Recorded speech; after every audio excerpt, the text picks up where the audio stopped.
I hate this fabric. But we're gonna try and figure out something to do with it because I bought it. It was not cheap. And I hate to be that wasteful. I could donate it, but I'm determined to make this work for some reason. So that is today's goal. So I've been doing some research. Let me show you what I'm thinking. So I went to my favorite website for inspiration and design, Oscar de la Renta. And as you can see, they have a couple things out for their spring collection. I really like this dress, but I don't think I have enough fabric for that. But what really drew my eye was this dress. I like this one too, but I think it might be a little bit matronly. I like the design of this. I like the strapless bodice with the belt. I think it has a drop waist. I'm not too much of a fan of that. And then the double tiered skirt. However, I think the lace is really doing a lot of heavy lifting for this, so I think we need to keep looking. And then I saw this, which is basically that other dress, but without the lace. And I think this is the design I'm going to go with. We have a plan. Okay, here's my plan for the ODLR dress.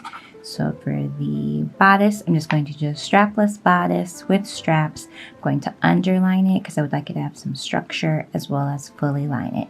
For the skirt, I think this is a dropped waist. I'm going to, a dropped waist bodice. I'm not going to do that. Even though dropped waists are very popular, I'm just going to make this a half circle for the tier so that it still stays nipped in at the waist but gives a little flow at the bottom. And then I think if you look close enough, you can see that this is actually 2 tiers of fabric. I'm just going to do one long tier. That will be 3 times the length of this bottom hem, and I'll just make the length to mid-thigh. When I looked at the pattern description, it said it hits mid-thigh. Maybe a little longer, we'll see. But this is very similar to the other ODLR dress, just slightly different in silhouette. And then as you can see, there's a tiny little belt on here.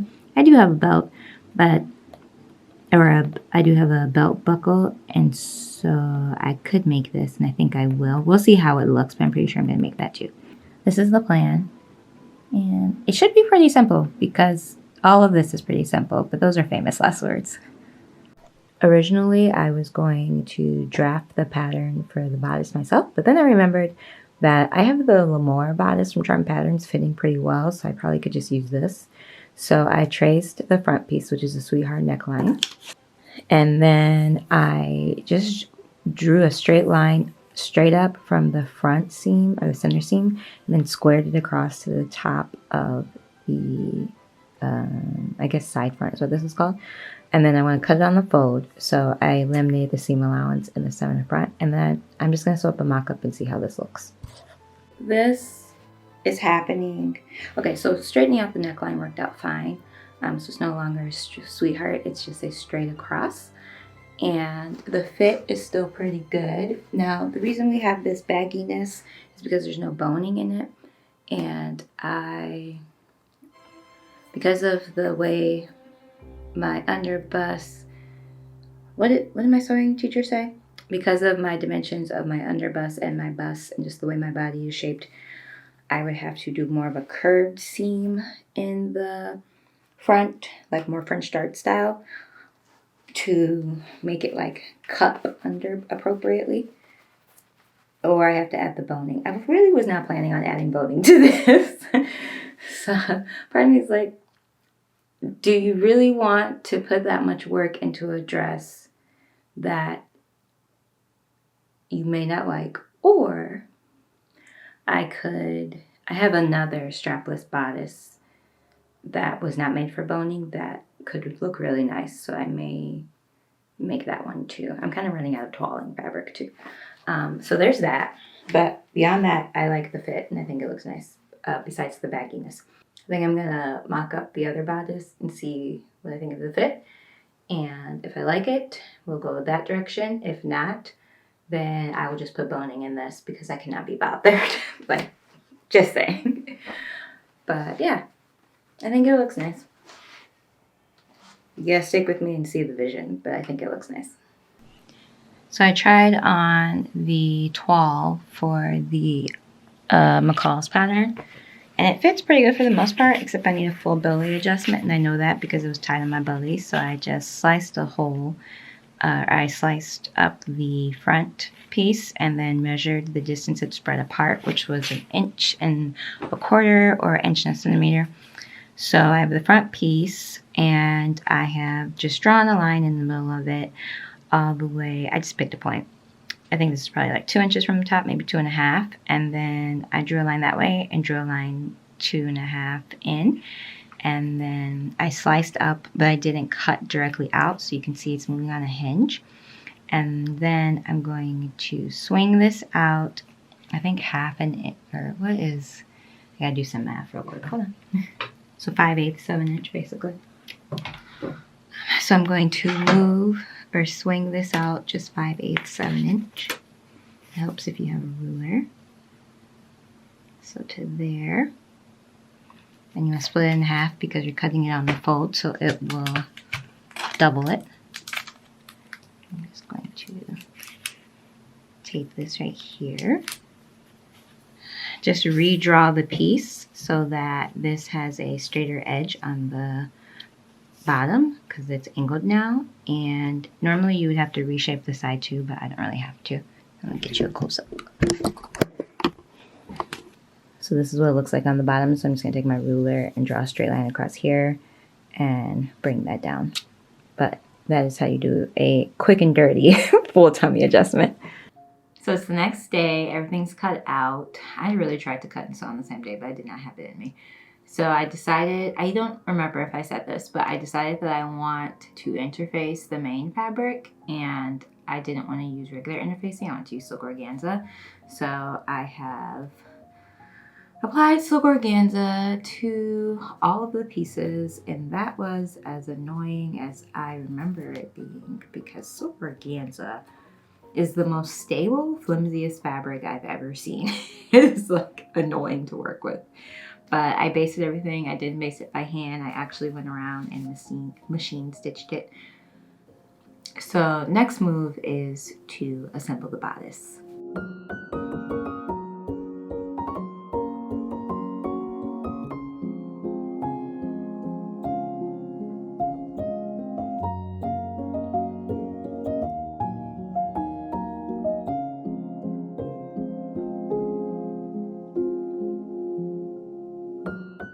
The bodice is done.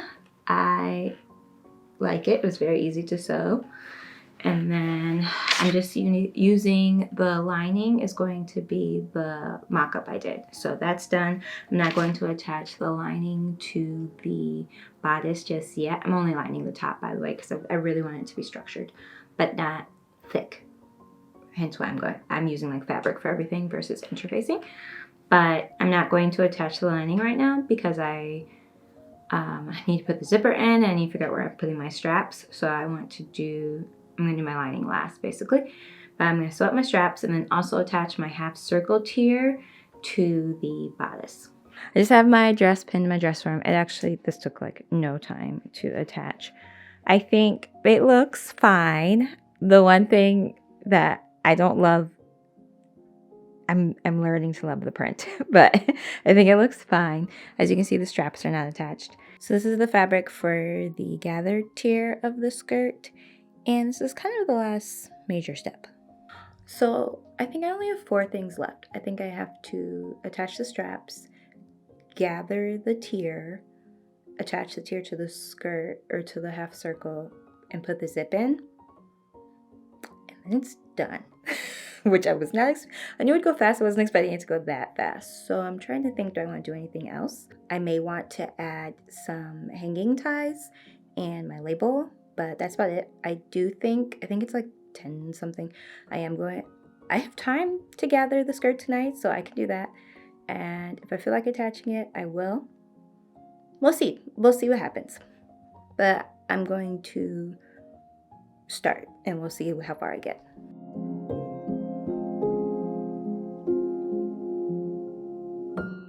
So a few days have passed.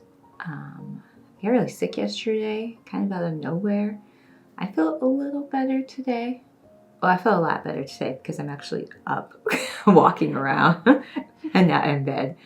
So that's why I look, hence the hoodie, why I look like this. But we're gonna do this because I feel well enough to sit up and sew. So the bodice, it's basically done. I've decided I'm going to chop about 3 inches off the, I'm really trying hard not to call it a peplum, but I guess it is a peplum of the skirt. Yeah, skirt. Just because I think it's too long. And I let it hang for that entire time. It didn't drop. I think it might drop a little bit once I add the tier, but I'm going to cut this off, and then that will let me know the real length of fabric that I need to gather the tier to. So those are my next steps.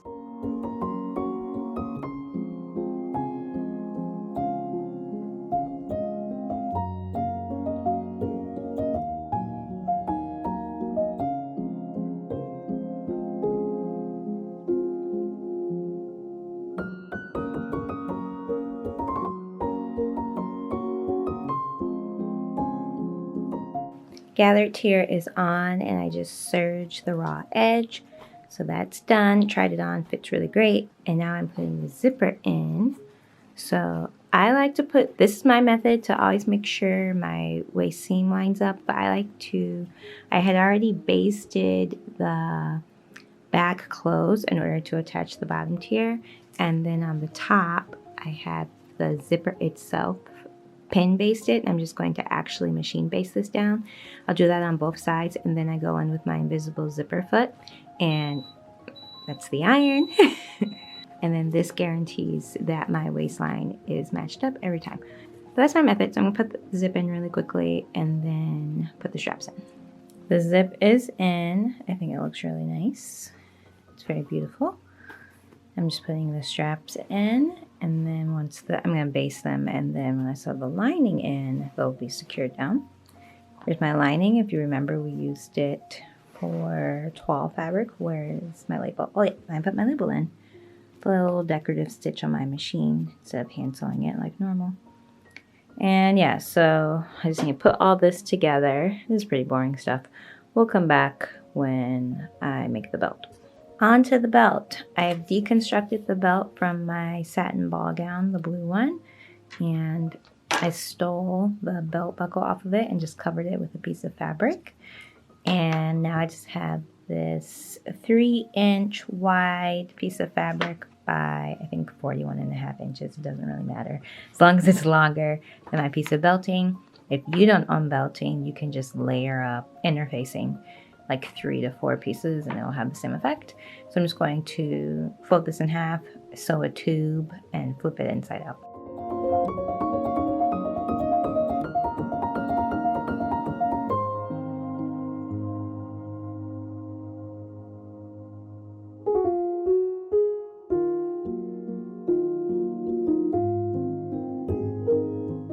All right, now that I've made my belt, I also gave it a light press, and then I fixed all the seams so that they were on the bottom, the seam of the fabric.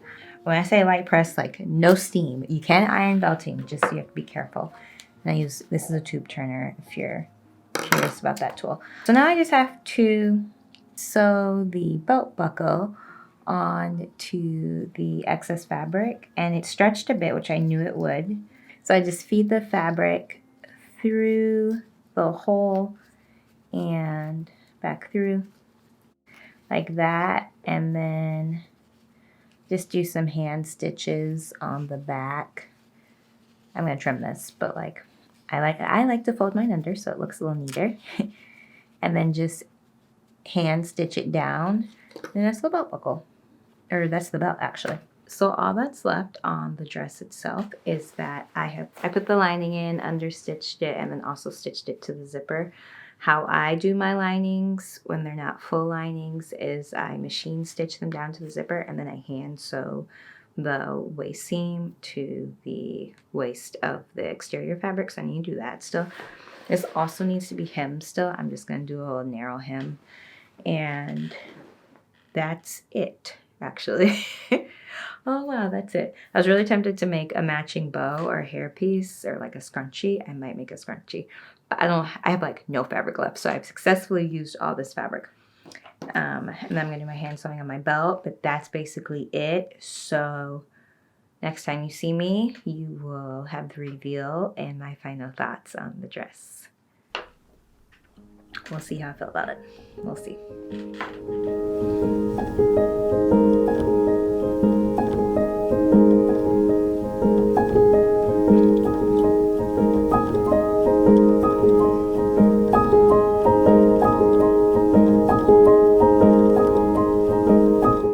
Here are my final thoughts. Let's do the wrap up. This segment is totally inspired by Rachel Maxey, by the way. I'm still getting over my cold. I was sick throughout the whole video and just didn't know it. So, hence why this is a lower energy video. What do I think of the dress? Do I like the fabric? What are my thoughts now? So I love how the shape of the dress came out. I think this is such a fun design. I've realized it's ODLR's signature go-to for a lot of their dresses, and I get why. I think this is me nitpicking, but I think the apex is actually too high on this by or it's too pointy by like a quarter of an inch on both sides. Even though I drafted it from my body, I guess my bust shape has changed, but no one's gonna notice that besides me. And I like the length. I think it is fun and flirty, perfect for Valentine's, perfect for Galentines. Just I need to go somewhere so I can wear this. Or I could just wear it. But do I like the print? Yes, I do like the print now that I have made this dress. It has changed my mind on it. I no longer hate it, so that's good. So I'm definitely going to utilize this dress. I don't know if I'd ever pick a fabric like this again, not gonna lie. This is kind of a one and done. But I was telling one of my friends that I would make this dress again, just in a different fabric, and actually I already have fabric for it, so I think I will. It's fairly easy. I wish I would have timed how long it took me to make this, but if you want to make it, I broke down all the steps for you. But yeah, those are my final thoughts. Those are my wrap-ups. I hope you liked this video. If you did, please give it a like. If you have any plans for Valentine's Day or Galentine's Day, or you're just doing something, let me know in the comments below. I'd love to hear about it. And I hope you have a great day. Don't forget to subscribe, and I'll see you in my next one. Bye.